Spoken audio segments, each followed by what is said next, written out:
one man saying that is fine. If that's your opinion and you're not in it, that's fine. But there is an entire market of millions and millions of people that agree that it is a store of value. So, you can think one thing, but there's also a market, and markets tend to become efficient over time.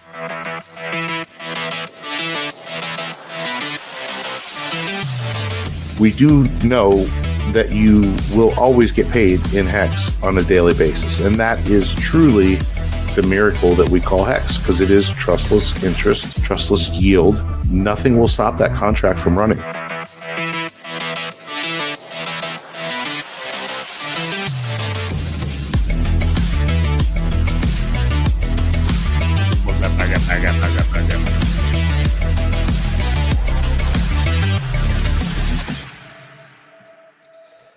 What is up, everybody? Where am I? Welcome to the Creed of Crypto. This is Broke Boy Crypto, along here with Crypto Ewok, welcoming you in to another show. We got a big one for you tonight. Man, the pDAI drama, I mean, to say the least. That drama is probably really the appropriate word here, because seemingly nobody has any idea what's going on, even though everybody likes to pretend.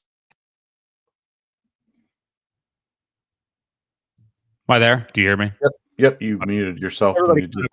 Everybody pretends to know exactly what's going on. Nobody, I think, really does, but that's kind of what's going on. It's been a crazy last couple of days, so that will be one of our main topics. I mean, and actually, it was going to be even before we had all kinds of weird shit happening tonight. That was even before the Maria dev stuff happened yesterday. We were already going to talk about it. There was a lot to talk about. Now we have all this stuff happening. There's a lot happening, and we have so many angles of it to get into. This is going to be a full show tonight. We have good news. I didn't get a chance to talk to you about this, Ewok, but of course the camera goes out. But the Fed today announced rate cuts will be coming soon. I think they're going to pivot shortly. They didn't make any moves today as far as what to do with the rates or anything, but we got bullish times coming ahead. We had ETH get back over the pathetic, what's that become resistance, back over 2K today. It'll probably just fall right back down tomorrow. I guess we'll see, but who knows? Maybe things starting to get bullish. I don't know. Djin Moonboy with a super chat. Hey man, we appreciate it. You are the man. You're always here with us. We appreciate everything you do for the channel. But welcome in, everybody. Hit the like on your way in to support Real DeFi. And Ewok, how are you doing this evening? While I fix my camera and figure out how the hell we get this stream going. Good. Well, another day, another dollar. I'm doing well. I'm trying to stay away from the back and forth stuff, trying to follow along as best as possible, but yet stay out of the drama. And until things kind of settle down here, just not really get too involved. But other than that, man, I'm doing good. It's part of that cycle, man, and we're hopefully going to be out of it soon. But if it's prolonged at all, well, it is what it is. We can't control that. Yeah, it's been an insane few days. I mean, this is just showing you like the last 48 hours in PulseChain is just what it can be like being in crypto. We'll get to that specific part here in a minute, but hit us up in the chat tonight. Give us your thoughts and opinions, whatever you want to say, because we have people again on both sides of the aisle regarding pDAI and the stuff going on PulseChain that are very rooted and very convicted, but I'm very wary of anybody who acts like that in any direction and anything in life. So we'll get into that. But let's just to start with the boring stuff, Bitcoin and Ethereum. We'll get through this pretty quickly. But we have BTC up over about 85K now, a nice little bounce up of where it's been over the last few weeks. Really kind of normal, healthy move back up at 86K now. ETH, again, that is what I and all of you and everybody in the whole goddamn world seemingly are more happy about, that it's over 2K miraculously, up 7% on the day, and its ratio against BTC is still dog poop. But could this be a turning of the tide? Also, we'll get into this a little bit later in coinciding with the corrupt SEC and their dealings with PulseChain, but they dropped the case against Ripple today. Ripple has to respond as to whether they want it dropped because they could still gain something. I don't know, whatever. But we will see a Ripple up on the day, which is good. I mean, like other altcoins moving up is good for the whole altcoin index, but it's really Ethereum that we need to see move up. So what do you make of what we're seeing on these couple moves here? What do you think about the, Fed news today? It looks like we have kind of smooth sailing coming soon and hopefully quantitative easing coming soon, which is what we need really more than anything to get this bull market to pop off. So what do you make of all of it? Yeah, the typical play out of suppression, and it looks like there is some pretty good strength happening right now, especially with Bitcoin. You know, Bitcoin is the leader of what's going on. It usually responds first to Fed cuts or hikes or however whatever decides to happen. This is usually the first leading indicator of what's to come. And then everything else kind of trails along because of the way things are tied together with bonded liquidity and such like that. So, I mean, it is nice to see this several day small uptrend here at Bitcoin. I you still have to watch what's going on in the background. You really have to, watch what people do, not what they say. And there are still some big institutions that are buying the shit out of Bitcoin right now, as well as Ethereum. You've got Trump's group as well still buying more Ethereum, um, you know, taking advantage of the discounted prices. So yeah, Mhm. I think it all looks pretty good. You're seeing the uptrend. You did see, you mentioned it here. The ratio is still crap, but let's take a look and see what it actually is. 0.0247. So, Mhm. this as high as we've been in, It's about, actually pretty good. Yeah. yeah, relatively speaking to where it has been down around 2.1, we're almost back up to 2.5. So, it's looking positive. Hopefully things can, stay the course at least, and we get a nice little rally out of here. Amen to that. And we again on the broader things as far as the market, the Fed, great news today with it sounds like we're going to get some quantitative easing, or at least the end to quantitative tightening is official. Cuts coming probably this year. I mean that will be something. And we're going to see money printing happening, and the global money supply of the cycle is still intact. I mean, we're going to see that happening. That really, as much as everybody like in the Pulse Chain ecosystem, or all the alts are down. We just had a clip video that came out the other day about that, showing how everything was really down. I mean, everybody in all these altcoin communities and stuff, that's why they're hurting. We need liquidity to come in. We need Ethereum to move up as a result. And I'm hoping that we're inching towards that now. It seems like we are at a pivot point, literally, with the Fed kind of pivoting here. And like you said, major players have been buying Ethereum for quite some time. So I'm hoping this is a slow move up. So we shall see. Do you have any final thoughts on that stuff? No, not really. Like I said, I just, you got to hang in there. That's what happens. These bottoms are really the true test of everybody's emotional fortitude at this point. So just Yeah. hang in there. Well, we're going to get to the fortitude you've probably had to have the last 5 days or so, because it has been an absolute goddamn whirlwind within Pulse Chain. I don't even remember the stuff from Friday that I just saw in here. So let's look at the prices. That's usually what you can look at first to tell you the news. So we got Pulse at pretty much 4 zeros and a 3. It's right below it, basically hanging out right at all-time low. It's just hanging out right at that support. It did wick down below that yesterday, which we're going to get to shortly. We've got Pulse X pretty much at parity, been the strongest token really in the ecosystem. 40265. Inc is down to $1.62. We have Hex way back down now to 007 Agent 53, and eHex. It's not on Go Pulse, so I'm looking on here. It is 0021 right now. So yeah, things are absolutely butchered. The main token of the ecosystem, Pulse, is at again all-time lows, triple bottoming basically in this wave. We had, and we'll get into these individual topics, but some short-term catalyst for the last few days was that the SEC, which we thought was going to just leave, be done with this because they lost so badly. They had 20 days to file to see if they could amend their complaint. It's not an appeal or anything like that. The judge made a ruling. The judge, I feel like we have to reset this. You know what? Maybe I shouldn't even get into this yet because I'm getting too far into the main topic. Let's just cover the prices and we'll get to the catalyst for it. So the SEC thing happened Friday. That created some volatility. And then, of course, the huge sell-off of Atropa and pDAI and Maria from Atropa yesterday, live streaming quite literally, selling off huge amounts. Was it a troll? Was it real? What is going on with him? I have no idea. But we'll get even more to those stories. But just technically looking at the chart, which really is the most important thing, I think with all of this, including pDAI, I think that's what people should be doing, is more so focusing on charts instead of sleuth activity and all that stuff. But yeah, what do you make of Pulse? I mean, we're triple bottoming here at this point. It's really the most important chart to look at right now, I think. So what do you make here?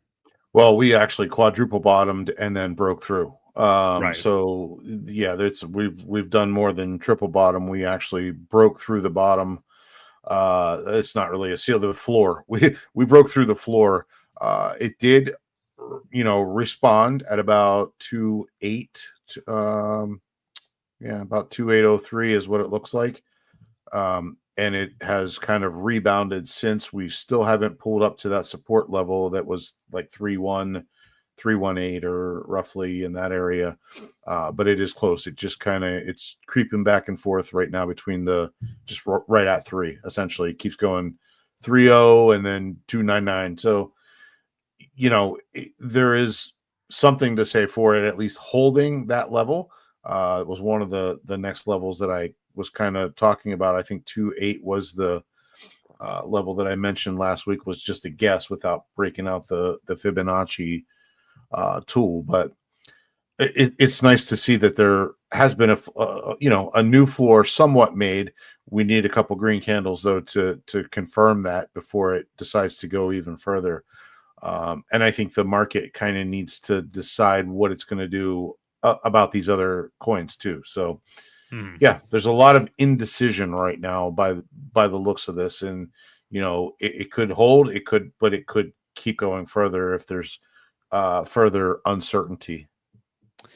It seems like that area is kind of a magnet, because even after the gigantic sell-off and all the drama from yesterday, that wick was horrible for about 2 hours, basically, and then it came right back up into this region. So, I mean, we are looking at the daily, which that may not be. I mean, I know we're doing it to highlight what's happening in the short term, but if you put it on the weekly, I don't think there really has been any kind of new low put in, because it's just, so far has happened intraday and was just for a couple hour long period. So maybe we did by looking at that. I can't. Well, yeah, it's definitely below. It hasn't closed yet. Yeah. It's not a closed candle, but the wick is definitely as far down as we've ever been. Even back whenever it first launched. Well, I guess this was August that it did that first dip. But yeah, that was the SEC. That was the SEC. Yeah, saving investors one step at a time. Yeah, right. The good news is here, I mean, yeah, this is maddening, frustrating, hard to get through, stressful and stuff like that. But keep in mind, I don't want to look at it necessarily because we've got way too much to get to. But PulseX has done phenomenally. I mean, like, its chart has been fantastic. It's run up, of course, against Pulse. So this is one of those things. We were going to talk about this a couple of weeks ago, but just, it again, obviously lately that doesn't look great. But I mean, it's been a slow trend up. And of course, we've talked many times, its chart against Pulse is fantastic. So the thing is, you're probably hurting more at this exact moment if you've chosen to only DCA into Pulse, which why you would do, I have no idea. I don't think there's really anybody that did do just that. I really don't think since the beginning of the ecosystem, there were too many people that would have been like, yeah, the number one most valuable token is going to be the gas token. I mean, don't get me wrong. I mean, I've DCA'd into it heavily, and maybe a third, most people do a third Hex, third PulseChain, a third PulseX, and then of course people mess around with other stuff. But if you've been DCAing into these things evenly, especially PulseX hardcore, you're feeling bad, but you're not feeling as if you just DCA'd into PulseChain, because it's run up against it, obviously. So sure. Yeah, against PulseChain it has. Against the dollar, it's pretty, stagnant, so to say. Let's take a look at that again. It's at least flat. It hasn't done a whole lot of bad. I mean, it stayed within this range of well, that was the sacrifice that it touched. Yeah, that was a year ago, probably last March when we ran up. I think that's what that would have been, probably. Yeah, March of 24. Yep. Yeah. Seems like a decade ago. So since March, it has definitely stayed, in a pretty big channel, anywhere between 4 zeros and a 1.5, and all the way up to 4 zeros and a 6.2. So it's stayed within that channel. It hasn't tanked too badly, and you could have made some moves, I guess, if you were a trader. Obviously, we don't recommend trying to play these dips like that too much, because it's very easy to get left behind by doing that. But if you do know what you're doing and you know what technical analysis to look at, you could have made some nice gains on some of these swings.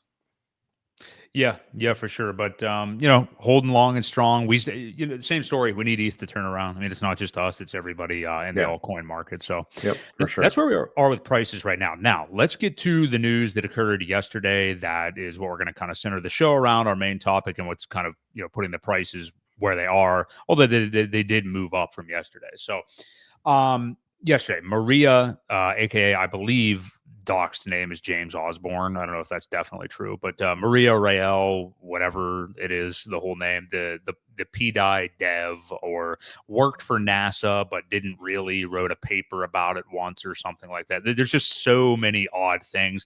I don't know what to believe about the guy. I don't know what to believe about any of his intentions. And really, I don't think I really care that much. I think people are reading into it too much. But anyway, so factually, he does rotate out, sell a bunch of Atropa into Ethereum, sells pDAI into Ethereum. And I was chilling out, made a little trip to the little boys' room, pulled out my phone, as you do. And I'm like, oh, just look at the prices real quick. And Pulse at new all-time lows. Everything was absolutely bleeding like hell out of nowhere. And like probably anybody, I had a short-term panic real quick. I'm like, what the hell is going on? And you dig into it and stuff like that. And what I think is unfortunate is most people in that moment take to Twitter and just start posting, regardless of what it is, with whatever information it seems is right in front of them, highly emotional and all that stuff, and I think the best thing in those moments, whenever you're seeing price movements like that, is to figure out what's going on slowly and to not react. Like I literally just went for a walk with music on and was like trying to figure out what was going on. You know what I mean? I think that's what you really need to do to really, figure out what's going on. But anyway, what actually happened? So Maria said that the people behind it, very weird stuff. So he had a live stream, fired up a live stream of him selling and all these things, rotating it into ETH, saying potentially he'll bring it back in later. He says the people behind DAI are criminals out to get him. I'm not making this up. There's screenshots of it. It was in his chat. Or they broke into his aunt's house in Kentucky and stole guns or something like that. I don't know. This is just what I was getting out of it. He says Atropa is too tied to pDAI to expose, claims that Richard Hart has no involvement with pDAI.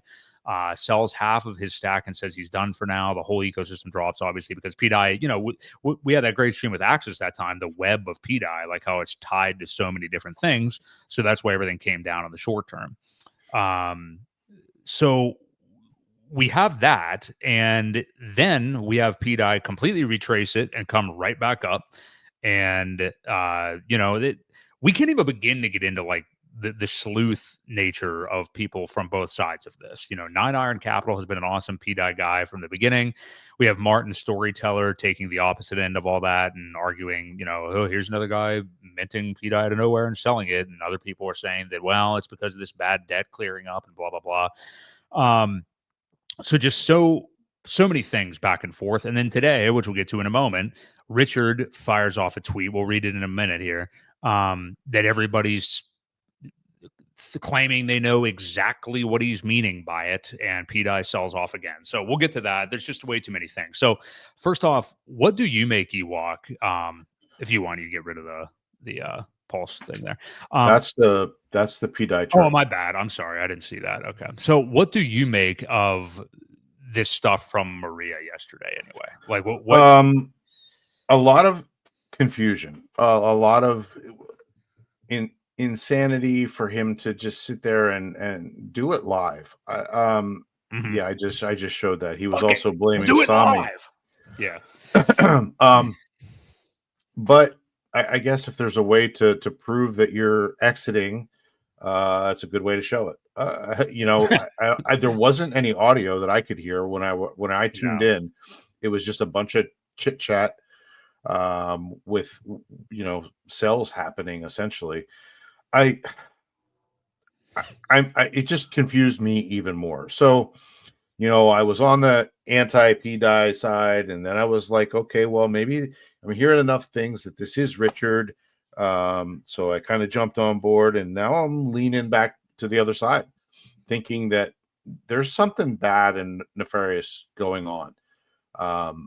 the reason I think that is when you look at the numbers, $4 million has been extracted from this chain in the last 4 months.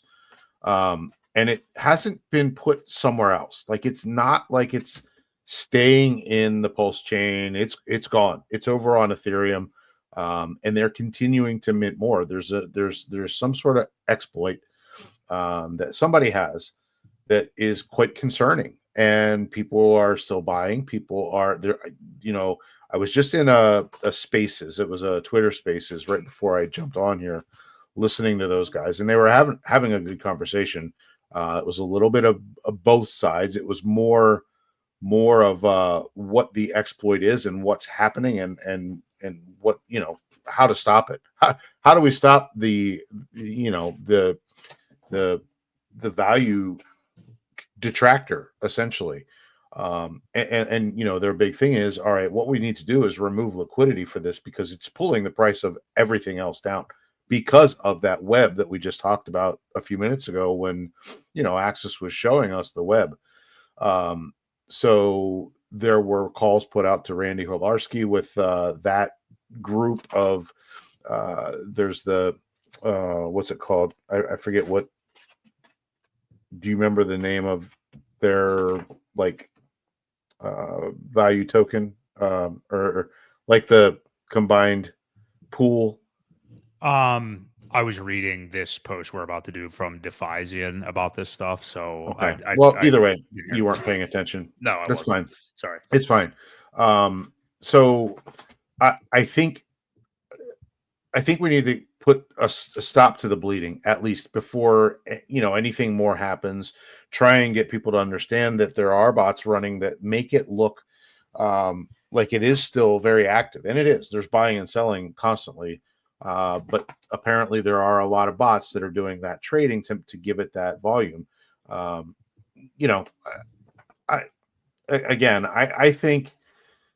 I think we need to put a stop to the bleeding, the value extraction, and stop giving them an exit, at least first, before anything gets decided on what happens.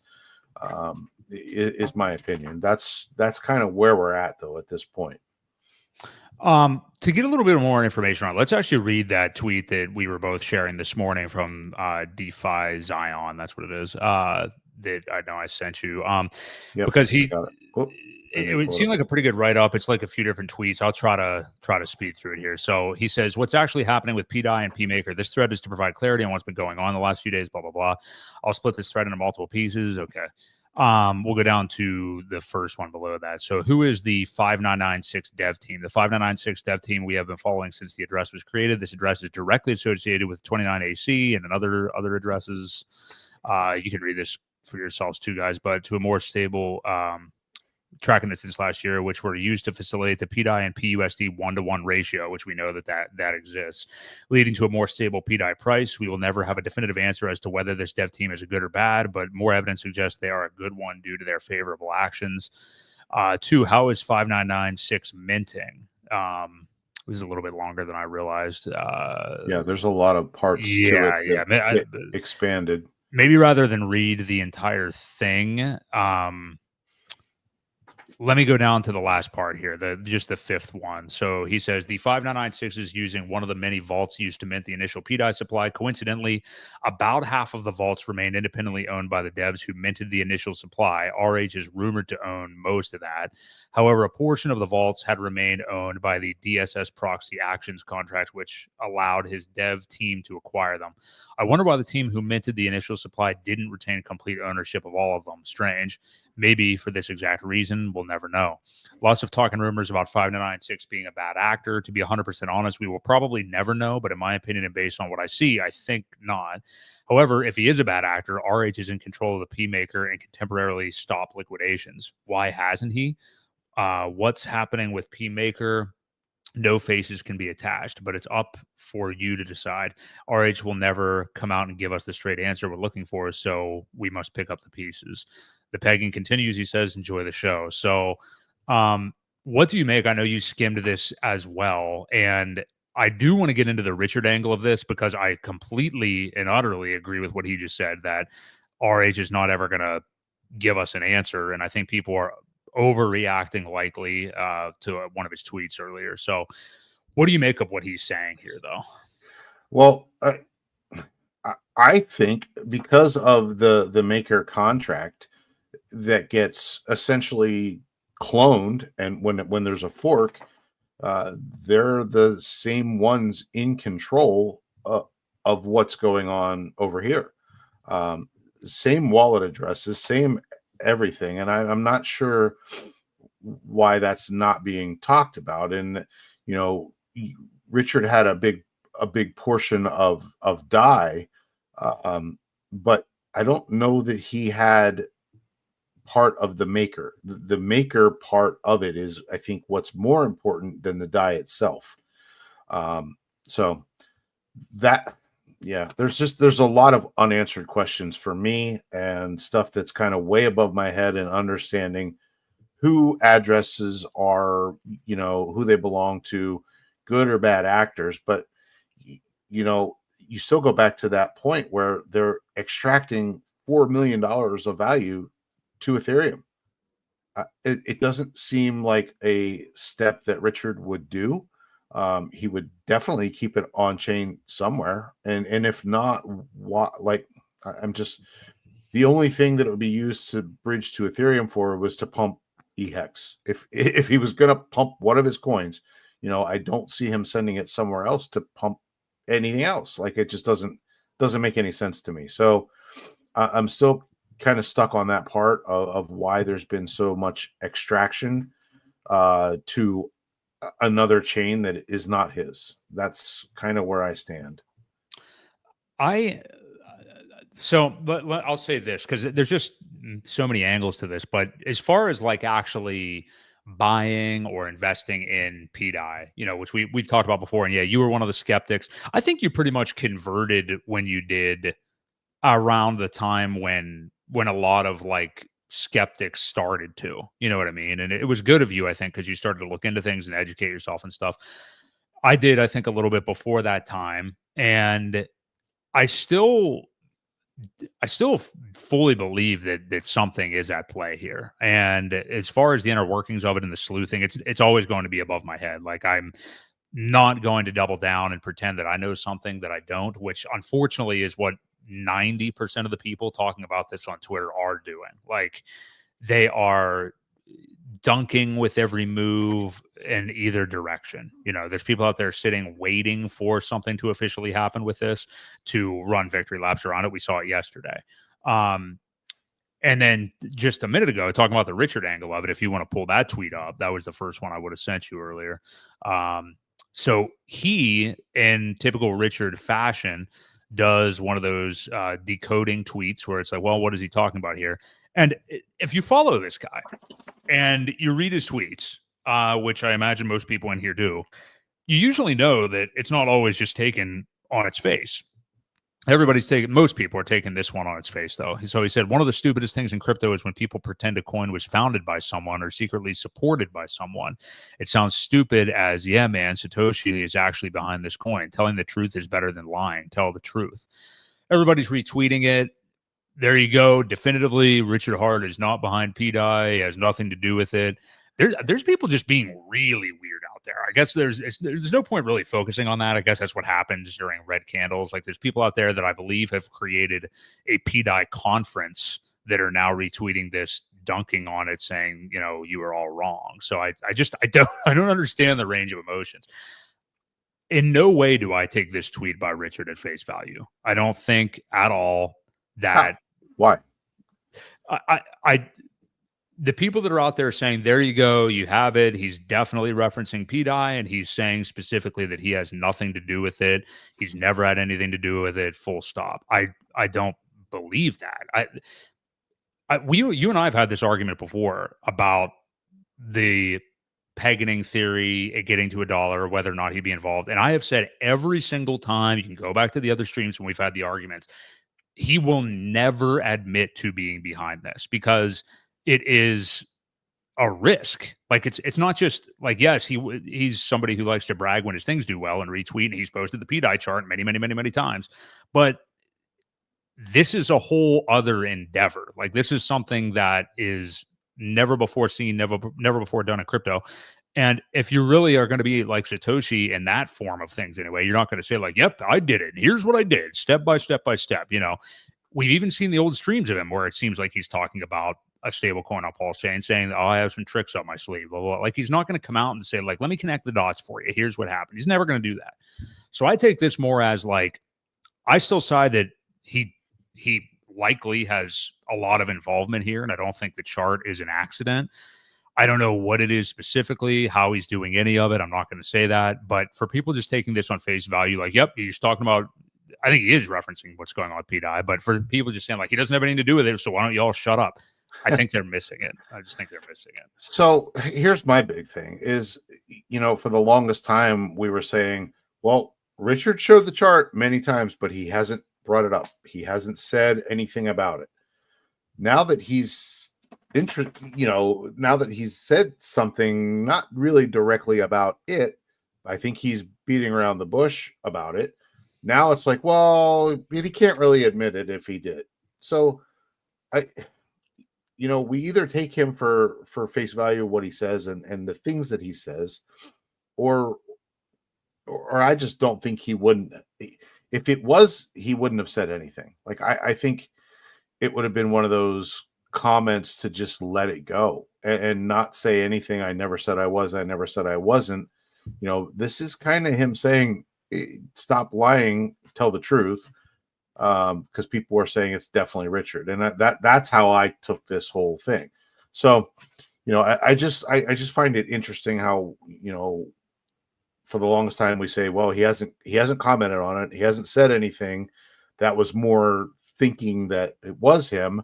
Now he's saying, well, telling the truth is better than lying. So tell the truth. I don't know. He quite literally has promoted the chart maybe 7 or 8 times at this point. Because he likes things that go up. And right. Well, why hasn't PTGC ever been shown by him? That's done way better that's done fantastic too. I mean, there's many things that he could have shown. He's shown pDAI specifically. Like, name me the other. He's shown the PWBTC one too. Name me the other stuff that he has shown charts of on PulseChain. Pulse, PulseX, Hex, Inc. What else? Well, pDAI, but what else? These are also forked coins that aren't somebody else's project. So I don't know. I think he also at one point was trying to entice people to come over and say, hey, you might have some DAI from Ethereum. Get over here and play this game. I think that could be another reason why he was showing the chart. Not that it was his, not that it was, but it was a forked token, just like the Bitcoin side, the Pulse Wrap Bitcoin. Again, no one had control of it, and we all know Richard holds a lot of Bitcoin, whether it was wrapped or not before the fork. Again, who knows? But he's not one to promote something that somebody else made, but he will promote a forked token, I would believe. But I think this is him coming out pretty much saying, listen, guys, this isn't me. I disagree. Oh, yeah, I agree, but not because it's not him, but because I would never cop to it. I would never admit it. There's too many implications. There's too many things that could happen to you. Plus, we're going to get to the SEC bullshit. Like, the silence is your best option in that case. Then I think, and exactly, and I think he has been. He's shown the chart. That's pretty much it. And the other thing that people are doing, like, I just love how people can make an argument from one thing when the exact same argument can be made from the other side. So he had, until this tweet, he had been silent about the stuff that happened with Maria and selling off yesterday. And somebody said, see, Richard's dead radio silent on this. That means he knows it's a scam and doesn't want to give it any notoriety at all. This guy tweets out scams all the goddamn time, brags about how he has no involvement in them. See, I told you, I warned you. Why wouldn't he be lighting it up with something that's on his own chain that's done however many X's it's done on his own chain that is affecting his entire chain? Like, well, wouldn't he be calling that out left and right and get rid of the bad actors and stuff like that? Instead, he just puts this tweet out there. I'm not going to say. But would that be considered price manipulation on his own chain while the SEC is actively looking at him? Which part? What would constitute that? What do you mean? Telling people that it's a scam. Well, he calls other things. Well, maybe on his own chain, I guess. Yeah, I guess this is his own chain. So you've got to be careful what you say. He can call shit on Ethereum a scam all day long, right? Without any, he doesn't control Ethereum, right? He doesn't control those projects. He has nothing to do with it, other than being an investor, just like everybody else.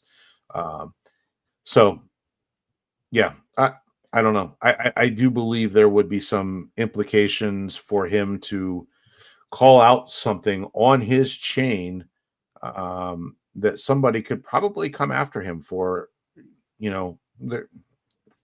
He's smart. He's careful. He's methodical when he does things. Obviously, he's gotten around a lot of regulation, pretty bulletproof so far. Because he knows what to say, what not to say, and there could be more reason for not being very precise about calling anything in particular out when he could say, well, no, that was meant to be something else, because he didn't mention it by name. Right. I think there's a reason that he didn't. Yeah. I mean, here's the people are just way too dug in on either side of this. As far as actually investing in it, I mean, you and I have both done so, and we've always done it. Sami always talks about like lottery tickets. We've always done it as a very small, insignificant portion of anything that we hold. Like, I know there are people out there, if it would seem so on social media and stuff, that have put everything into this ecosystem and into the Atropa, pDAI, teddy bear, like that's all they've been doing, and then all these other derivatives on Atropa. We've never ever done anything like that. But there were accounts that turned into like Atropa accounts, a year and a half. They're like 2023, actually, like summer 2023 is when this was really taking off, and their whole identity went into that for a long time. So I'm not going to get rooted down and claim that I know something one way or the other. I want to have exposure to it still. I definitely didn't sell anything on this news or anything. Right. I didn't buy anything either. I'm just chilling out, kind of letting the dust settle here. And I do think that's a good idea probably for anybody is, regardless of what you're doing, just let things chill out. You know what I mean? Yeah, I agree. I'm not buying. I'm not selling. I'm definitely not buying until the value extraction stops. And, what I would like to see is some of the liquidity get pulled so these people can't send it somewhere else. There was the guy that was in that spaces was chatting and said, just think what $4 million could have done to the core tokens. It will put basically everything back to almost sacrifice value. There's a calculator out there that tells you how much value injected what it would do to the price and the price of everything else. Because they're so bonded by liquidity, it would have put both PulseChain and PulseX damn near at sack value with $4 million. And that was how much they've extracted. So just knowing that alone, it worries me that something nefarious is going on. And, until that stops, I don't want to tell anybody what to do, but I hope people stop giving them more opportunity to extract value. For now, at least until this thing shakes out or we figure out a little bit more of who it is or what it is. But anyway, that's my take. I don't think there's any going back into Pandora's box with pDAI. I mean, like it is, regardless of what is happening, people are going to be saying it's going to peg to $1, even as a meme to the very end. So that's one thing for sure that is never going to stop. And actually, I think is kind of also a bullish thing. But, as I said, I'm not going to be aping into it, and I never really was anyway. But I think we all need to just chill out. And honestly, my biggest thing is just the people that are on either side of the argument, acting like they know everything and constantly out there to dunk on people and get in arguments. It's just, you've got an agenda to begin with, and you have to understand that when you present things like that, the only people that are going to listen to you are just people who already agree with you and aren't really thinking anyway. You know what I mean? So sure. Well, there's a lot of big investors that want to see their bag, explode.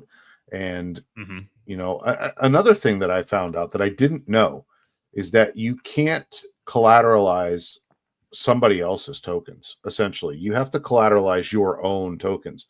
Well, there are people out there with millions or billions of these pDAI tokens, and it makes me wonder, will they collateralize their own tokens? Probably not. Like somebody that's got that big of a holding is really praying for a good payday. Mm-hmm. Do you see them collateralizing that much money to back their own tokens? Right. I don't. Yeah. Even if you had $1 million, would you put $1 million worth of stable coin, 1.1, if you had to collateralize it at 110%? Would you collateralize your own tokens like that? What would be the point? So, yeah, there's a few of those things that are kind of playing out too, that kind of just, have started to raise the red flags again. And that's kind of where I'm at with it. Yeah. Interesting comment by the Beach Whale. What if it was a stress test? pDAI and PWBTC ratio didn't break. Yeah, that stuff is all still clean. I mean, yeah, it's going to be hard to convince me that there's not something going on. Obviously, there's something going on, but it's just in terms of whether it's bullish, bearish, who's doing what, it remains to be seen. But yeah, this is just an interesting time. And I think we're probably in a fear time, and we're going to see things around it move up later on. That's just my opinion, but I'm not, I'm not dying on any hill like a lot of people are, so. Yeah. Any final thoughts? Well, yeah.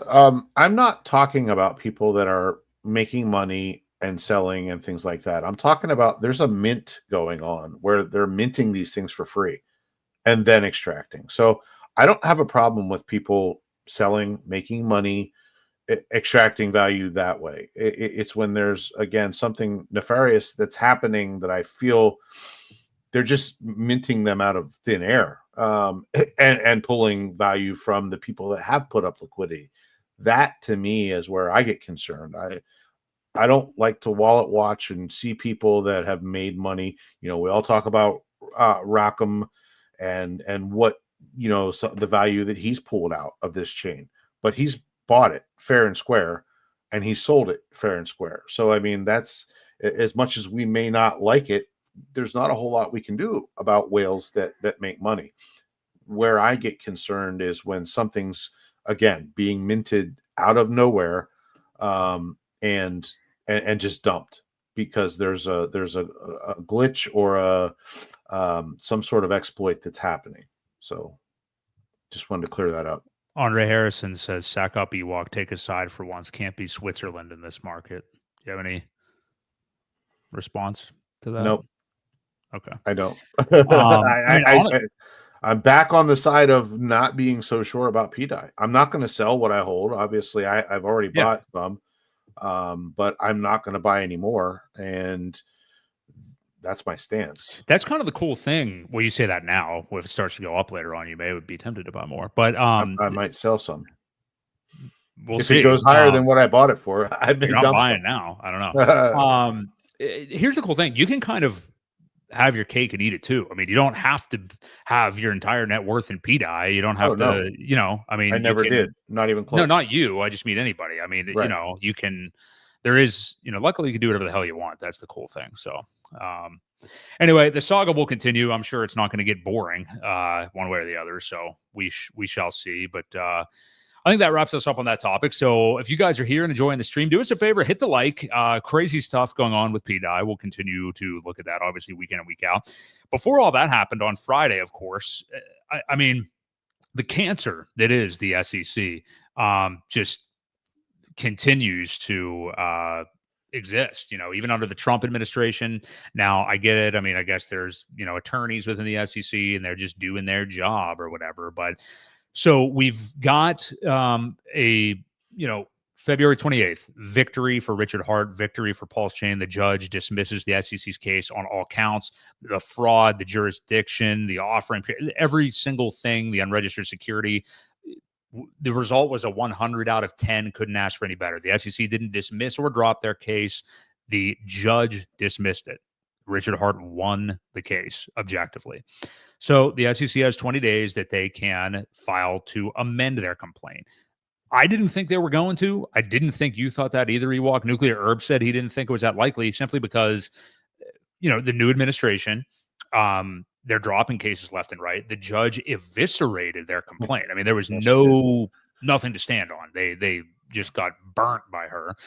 So what the hell are you even going to amend? Because it's not, you're stuck with your complaint. You're not drafting any new complaint here or anything like that. So they had 20 days. We see a week and a half later, whatever it is, this past Friday, they file for an extension to the 20th to get a bunch of more shit together, basically, and come back with something else. And unfortunately, Judge Carroll grants it here this past Monday, which I don't think is any kind of huge narrative on her part that they have a case. I think it's just kind of, well, I did just, slam dunk you guys and dismiss your entire case. Sure, I'll give you an extension if you want to try to come up with something else. But I imagine that she thinks the likelihood that there's going to be any fruits born, whatever the hell, of that, updated complaint is going to have anything that impresses her. You know what I mean? So she gave them time, but it's like, this is probably going to be nothing again. So, yeah. Do you want to maybe read over Herb's tweet here? Sure. If you can. I can do that. It says, here's why I'm not really concerned. You can do with this information what you want. It may turn out that I'm right. It may turn out that I'm wrong. I don't have any inside information, so this is just what I see from my own perspective. Number one, the SEC is dropping or settling crypto cases left and right and dropping investigation that they would likely have turned into actual cases. Investigations take zero time to drop, so announcing those are easy. Number two, SEC no longer seems interested in the whole regulation by enforcement tactic they've used for years against crypto. We know this because commissioners have made this point clear more than once. We also know that the government wants to implement new policies and regulations regarding crypto. We know this because commissioners have said it, and the White House appointed a crypto czar with this express task. Given 2 and 3 above, it seems contrary to stated policy, both White House and current SEC, to continue to try and pursue cases where they need to prove whether a digital asset is a security under Howey. This is exactly what would need to be done in RH's case if it were to move forward, because, again, no security, no case. The only reason the SEC is claiming Hex, PulseX are securities is because of the Howey test. The SEC complaint just got ripped apart entirely on Rule 12b-2. I didn't realize it was this long. I don't know why. I didn't think it was. Yeah, it's a good bit. Yeah, it's never a good mind. bit. What's the? Does he have a TLDR at the bottom here? Because I didn't realize it was this much stuff. Not really. Either way, chill. Either it happens or it doesn't. Nothing you can do about it. Let Richard's team handle it. They've proven more than capable so far. Yeah, there isn't. He's not concerned. Obviously, he's coming off as I'm not concerned. Yeah, I wanted to say. Yeah, he said. I told you all why I don't think the SEC could successfully amend anyway, and I'm sticking to what I said. Unless they show up with something new, new facts that occurred during the relevant time periods, 2019, 2020 for Hex, and 21 and 22 for PulseX. I don't see how they get jurisdiction. Yep. Now, if the dismissal had been under Gary's SEC, I think you'd see them try anyway with different SEC leadership, the new policy direction from the White House, Congress preparing legislation regarding how digital assets are defined, blah, blah, blah, blah. I can't see a reason to continue to pursue this case. Here's the other thing, too, that I saw somebody said that I think makes all the sense in the world. Did they just want to be able to get their foot back in the door here, get back in control, quote unquote, for a minute by, okay, we're waiting on them to draft something new, only so they can then drop it, to look as if they saved They face. had control. Yep, exactly. Yeah. So that was an option that I had heard somebody mention, is the fact that they wanted to do it so that they could turn around and say, no, we're going to let it go. It almost puts them back in some sort of control. Optically, yes, but really, like you said, the judge eviscerated. That was a very good term to use. Their arguments, and I don't know if they had 100 days if they could make a complaint out of what she did to their arguments. I really don't. There was one person that was kind of tearing apart, because you got to remember this. Matt, is his name Matt? The SEC lawyer. Oh yeah, I always forget his last name. It's like Gold or Guild or Gold, Gold, whatever it is. Yeah. Somebody was like tweeting at him and saying, "Listen, Doge, look what these guys are doing." And I believe it was Nuclear Herbs that actually brought up a good point: is you don't want this guy getting fired right now, because imagine if they get fired, put him on hold, assign it to a new lawyer who now has to have or will request 90 days, whatever it may be, to catch up to speed, so that they can continue.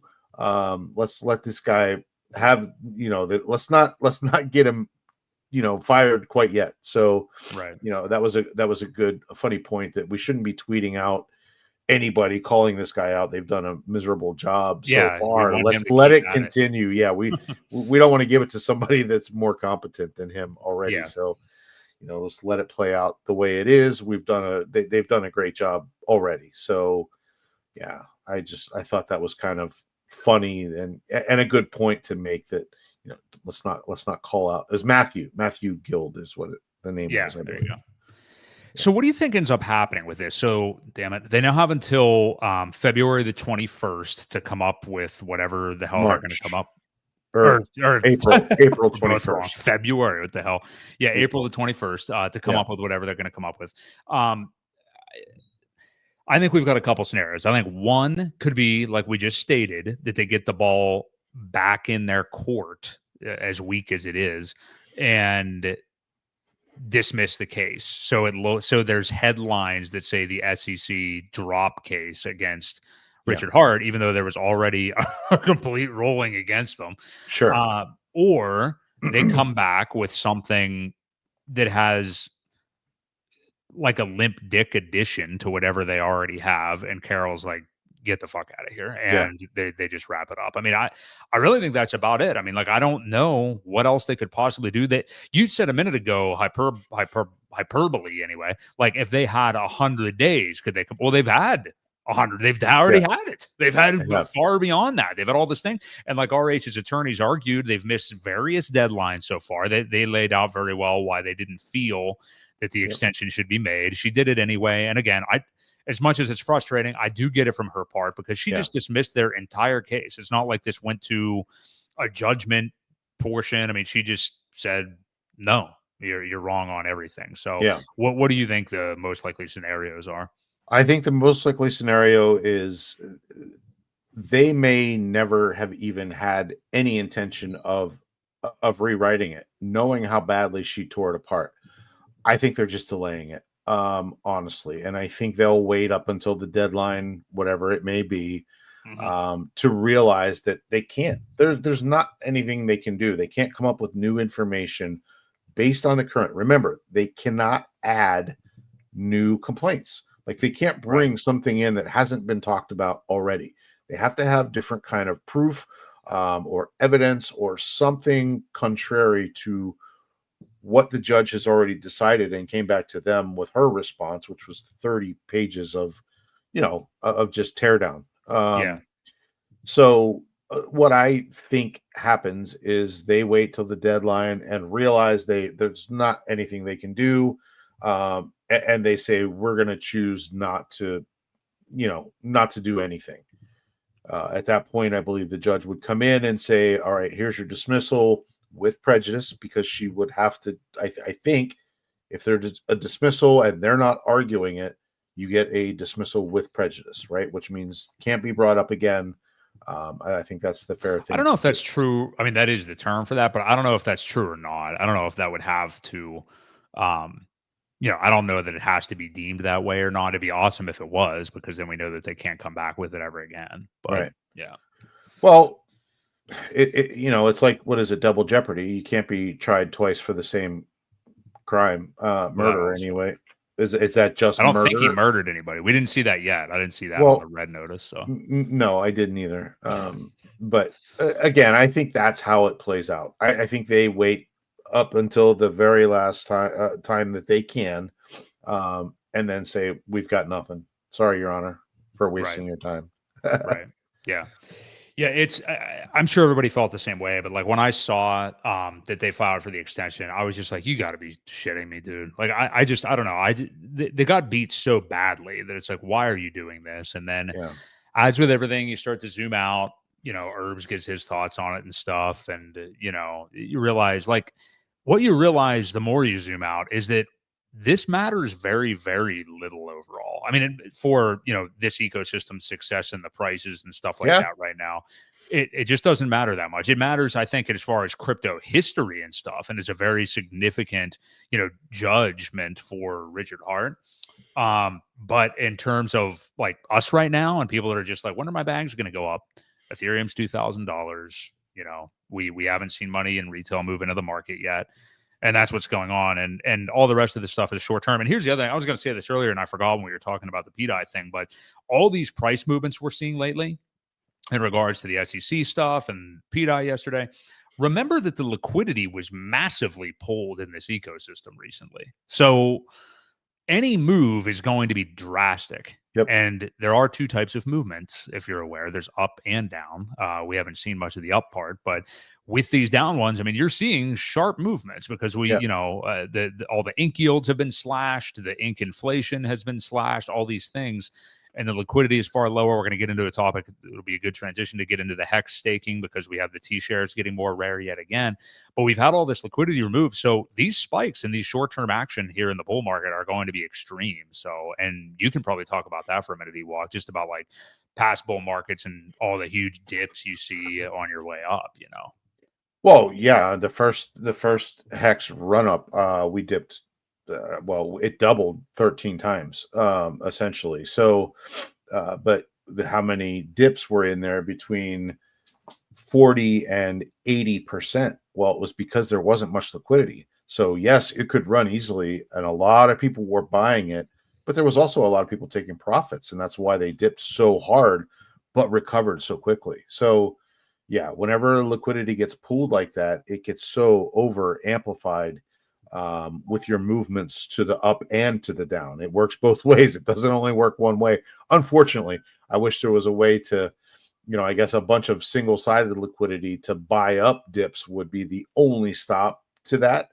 And you're looking at again another platform to be able to do that. But there are people out there that will set single sides to help eat up some dips just in case it does, and take a chunk out of it and hopefully protect it a little bit. But yeah, it works both ways, unfortunately. Yeah, swings both ways. So if you are enjoying the show, do us a favor, hit the like, support Real DeFi, support PulseChain. We appreciate all of you guys being here tonight. We got lots of notable people. Wild SJ appears in the chat. We got SJ here. We have DeFi Gardner. Haven't seen you in a while, so welcome back to you. Tam we had in the chat as well. Shout out to her. And a lot more. So appreciate you guys being here. Hit the like, and we appreciate it. So we just talked about the removal of liquidity. HEX, we had a whole bunch of those huge, what appeared to be the OA stakes come due the other day, and now they were all restaked for various portions of time. I think a lot of them were only staked for 30 days previously, but they were restaked very large amounts once again, tons and tons of T-shares ranging from 2 to 10 years. It once again cuts the T-share supply massively, which in theory should help HEX and HEX staking. We've talked about this before whenever this was first done and we started to see all this movement. I mean, and this is the thing, like we just talked about the liquidity getting pulled. As much, this goddamn camera, as much as, all these things are happening right now, that we're seeing prices go down and it's violent movements, it is because of the liquidity. And it's now that we're seeing with the HEX staking, we're seeing the same thing with the T-shares as well. So I want to ask you this angle, because I didn't anyway see this narrative talked about very much the last time there were all these big OA stakes, but this time around, I'm seeing a lot of people talk about, with the conversations we've had around centralized exchange listings with this ecosystem, that if the OA doesn't hold all this supply anymore, which allegedly is like one of the things with HEX anyway, that exchanges are nervous about or whatever it is, even though they list asinine other tokens sometimes. Right. Now with all these huge stakes and staked out in a smart contract that is immutable, that you can't do anything to for years upon years, other than like nuking the stake if you wanted to for some strange reason, which would just reward all of us. Right. Are there, a higher likelihood of an exchange listing of Hex because of the tokens not exchanging hands, I guess, but at least not being held by that wallet for now because they're in that smart contract? I don't know. I've seen people talking about that, but I'm wondering what you make of not just the, again, T-share supply shock, but also that idea with the centralized exchanges. Well, I think it's always been, a good argument. Well, somebody could dump all those tokens on your head, so you've got that. Now that that's out of the window, I just wonder what the next argument will be. Yeah, but Right. There's always going to be something. There's always going to be the RH haters out there that have to come up with something to give that no, we don't want to list it because of whatever reason it may be. But yeah, it also, something else it does is it really considerably lowers the market cap. When you have all these tokens that are burnt and you're rewarded with T-shares instead, they don't count toward the market cap anymore. So, the odds of it getting back to a top 10 like it was last cycle, it was a top 3.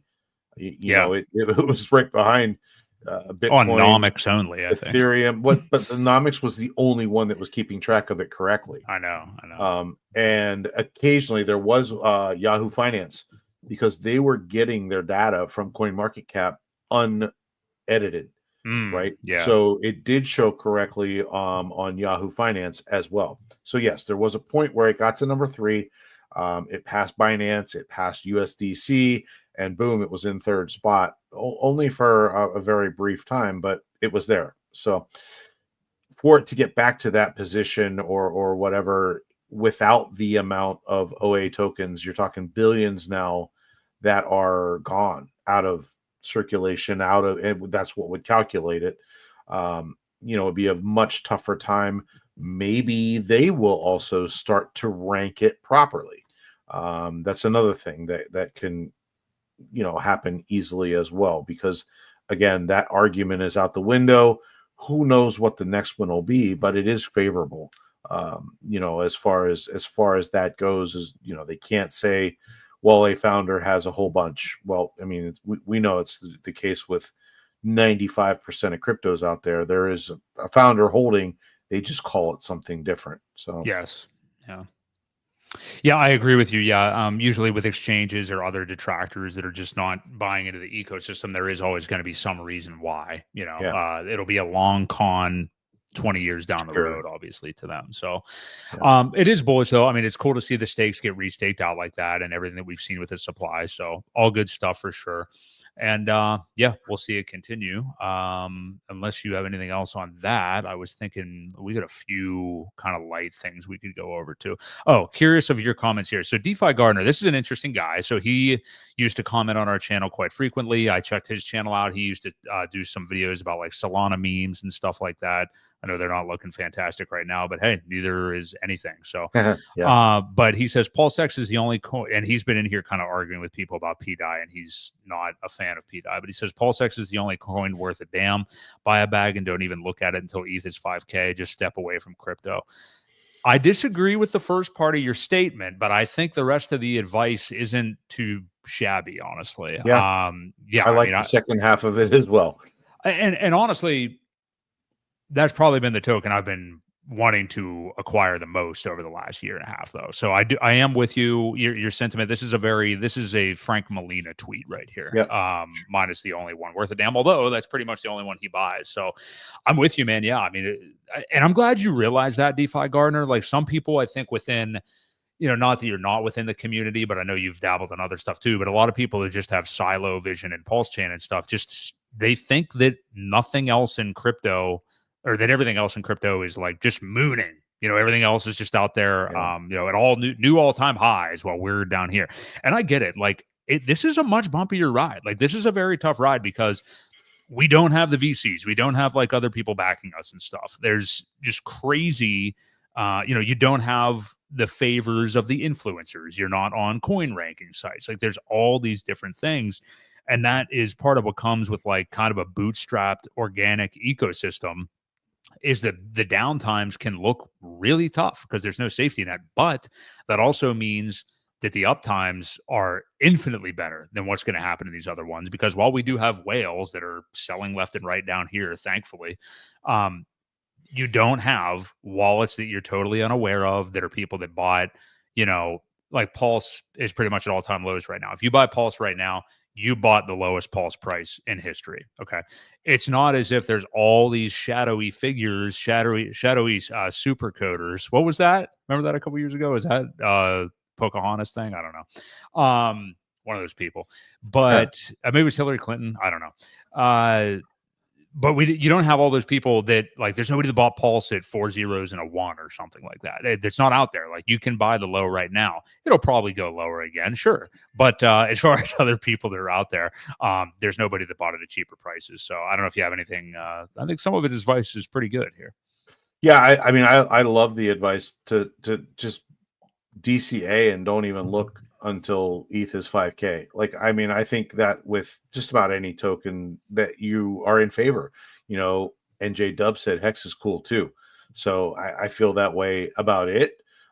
PulseX like it a lot. Pulse, I like it too. And they're all very, very heavily bonded. So, when one or two of them run, they're all going to run. There's some other cool projects out there, but yeah, I completely agree with his sentiment about don't look back until ETH is up there. And who knows? There is what they call a third cycle curse, and this is it for ETH. Unfortunately, I think that's just Sami is they. I think he's the one that coined. I don't know. I've heard other people said it before. I've heard of it before. Okay, I've heard of it before. There was Dash was another one I think that made it to its third cycle and really had a hard time. So, ETH isn't the only one that's made it that long. There are some other older coins that are still out there that had a rough third cycle. So, yeah, it is a real thing. Well, and even if it's not a third cycle curse, it's diminishing gains over time. I mean, that's a fact of life, Red Bull here, any core coins are worth a buy. EHEX, for instance, if it doesn't, I think, do a 2x, it's a fail. Cheap to buy. We're in a great position. People don't realize. I mean, I agree with you. And the other thing with EHEX is, that ratio to Hex, obviously. We had the Richard Hart death tweet, back whenever that was. And I think this tweet today about pDAI is very similar. That was something I didn't bring up earlier, but we had that, and we see the Hex recover, and I think it'll continue to recover against Hex. I think 2x is being extremely generous. I think if it doesn't do a 50x, something's wrong, which I think that's quite a possibility at point, what is it, 0.00021 right now. Yeah. So even I think it could get to 10 cents if things start popping off that way. What is that? That's about a 50x, I believe. So I mean, I would take at this point, I think we're all pretty goddamn beaten and battered. I would take half that, honestly, but yeah. Well, I think it can easily get to 10 cents if PHEX is going to do what I believe it will. Okay. We shall see. But yeah, I while it hasn't been like a major purchase of mine, I've definitely still DCA'd here and there into EHEX. So I think it's worth it. Yeah, let's see here. We can finish off with DeFi Gardener, exactly. And this is the most attractive thing about PulseX. We know PulseX is deflating, though. That's what makes it superior. I mean, and Richard has tweeted about that. Over Christmas, he tweeted about it a whole bunch. I think if you're going to read the tea leaves of Richard Hart, his PulseX tweets are probably the tea leaves to read the most, whatever the hell reading tea leaves even means.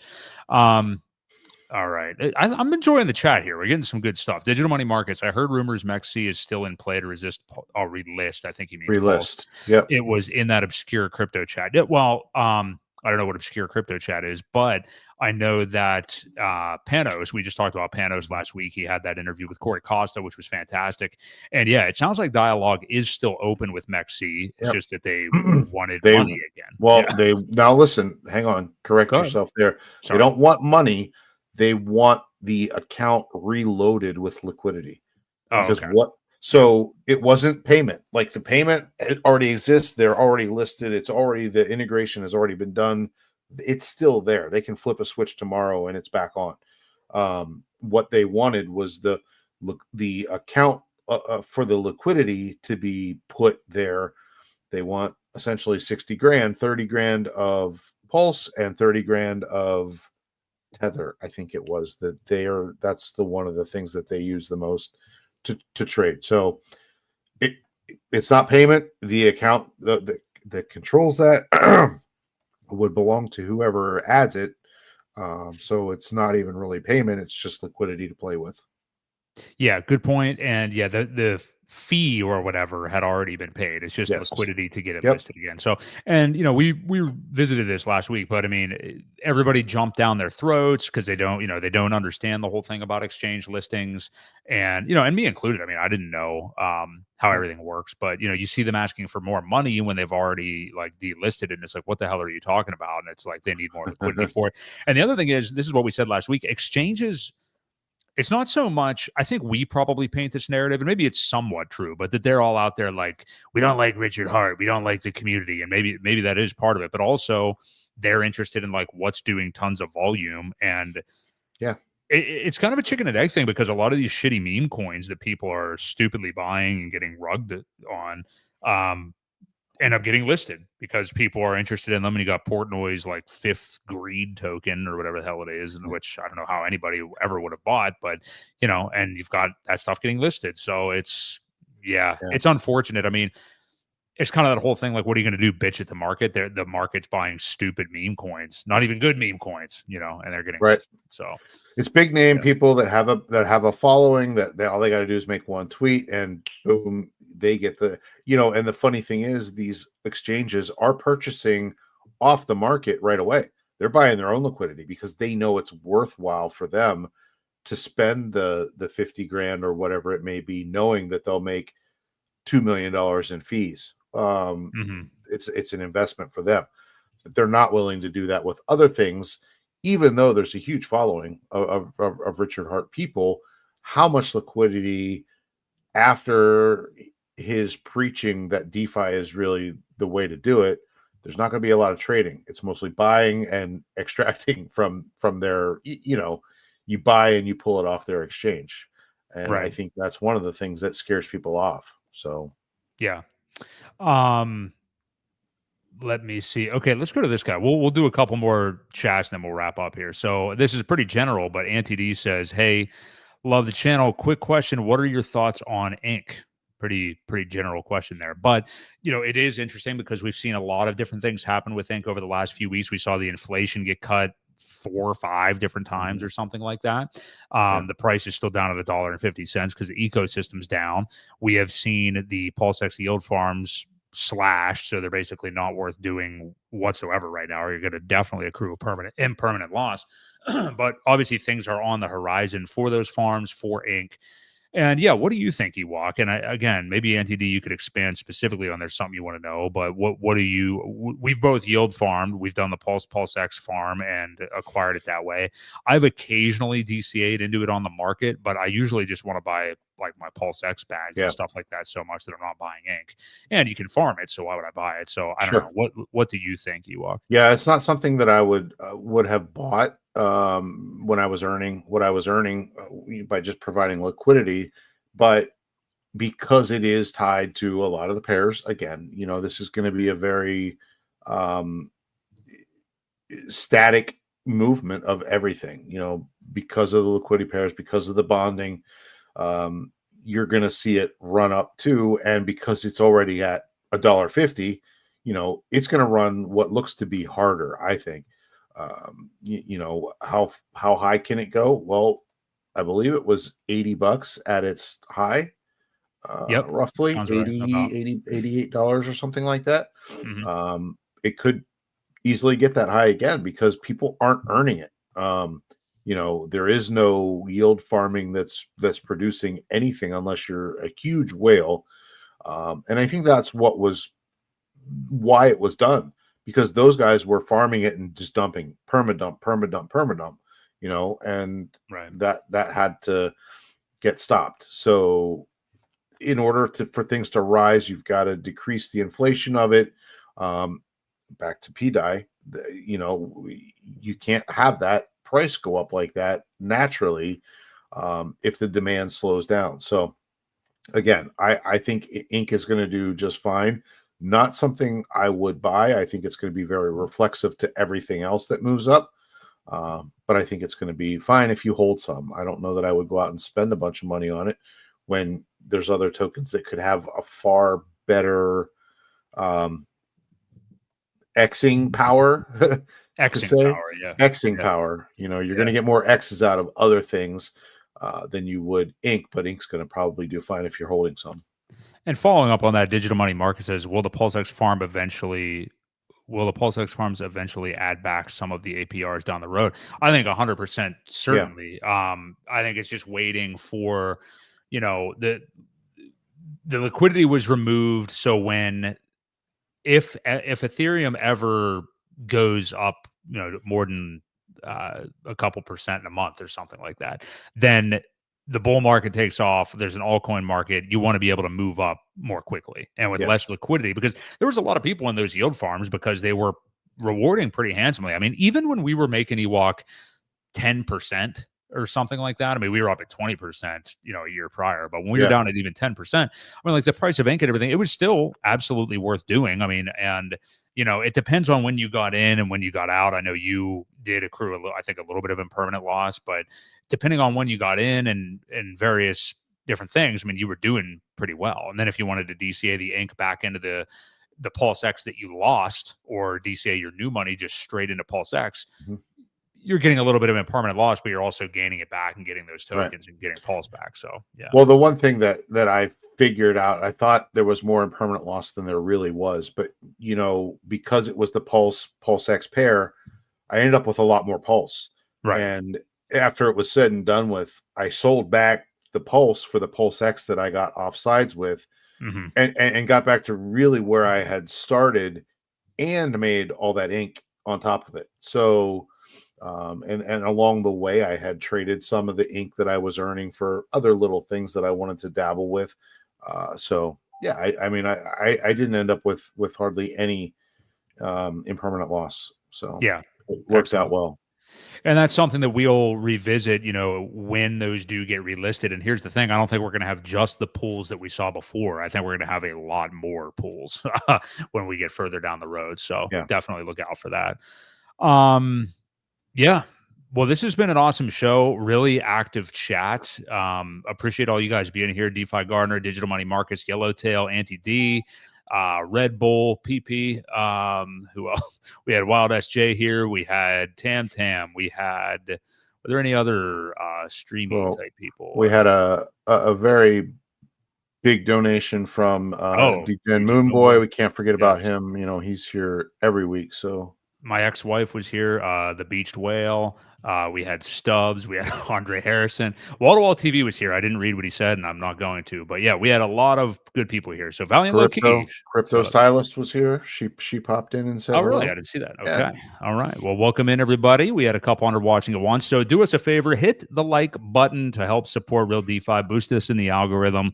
Richard made a tweet today that we didn't really get to, but about trying to, prices are down, go do work, which I don't know how many people want to hear at this point. Most people are, victim mentality and upset that the prices are where they're at and stuff like that. But, we're going to be here talking about DeFi in general. And there you go. This ecosystem until, it goes to zero or goes to Valhalla. I mean, one way or the other. So, Wall-to-Wall TV, respect for not banning me. You're welcome, man.